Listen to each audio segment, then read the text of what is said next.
Mazda says it wanted to create something more with the CX-3 than just a smaller CX-5. And if we start at the front, you'll notice there's far more angular lines to the 5-point grille and headlights, which the brand says looks like a tiger ready to pounce on its prey. There's a big character crease down the center here and a fastback roofline that at its C-pillar looks to me a bit like a Range Rover Evoque. But of course, the reason you buy a CX-3 and not a Mazda 2 or 3 is space. Have a look under here and you'll find more boot space than in a Mazda 2, but actually less than in a Mazda 3. Indeed, at 264 litres, the Mazda CX-3 has less boot space than a Holden Trax or Peugeot 2008. That's partially because the CX-3 is available in all-wheel drive, where the other two are only front-wheel drive. It pushes the boot floor up and does affect space somewhat. Mazda also says customer clinics preferred styling to outright space. It's a similar story in the back seat. There's not that much legroom, although you do sit a lot higher than in a Mazda 2, so there's plenty of space for your legs to drop down.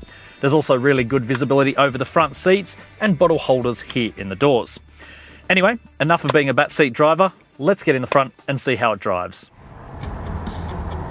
A lot of rivals like the Peugeot 2008 come with a 1.6 litre four-cylinder or a 1.8 litre four-cylinder as in the Holden Trax. So this 2 litre petrol in the CX-3 certainly has the edge and it feels a lot nippier.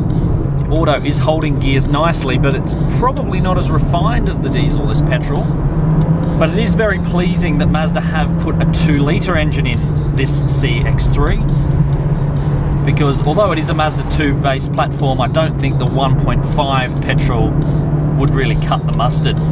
Looking at the trip computer gauge here, this has been running around this test track all day and it's been doing 12.1 litres per 100 kilometres, where the diesel was showing about 8.4. So clearly it's been working a little harder.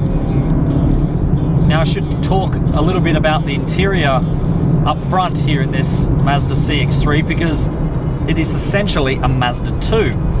So while the Mazda 2 may look quite funky for $16,000 to $21,000, for $21,000 plus, a lot of these hard surfaces probably don't look as premium for around this price.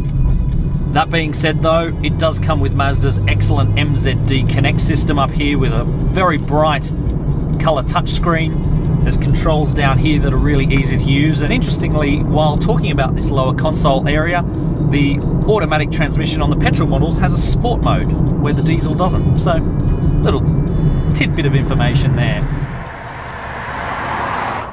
So the Mazda CX-3 probably isn't the most practical option in the class, nor is it the most refined.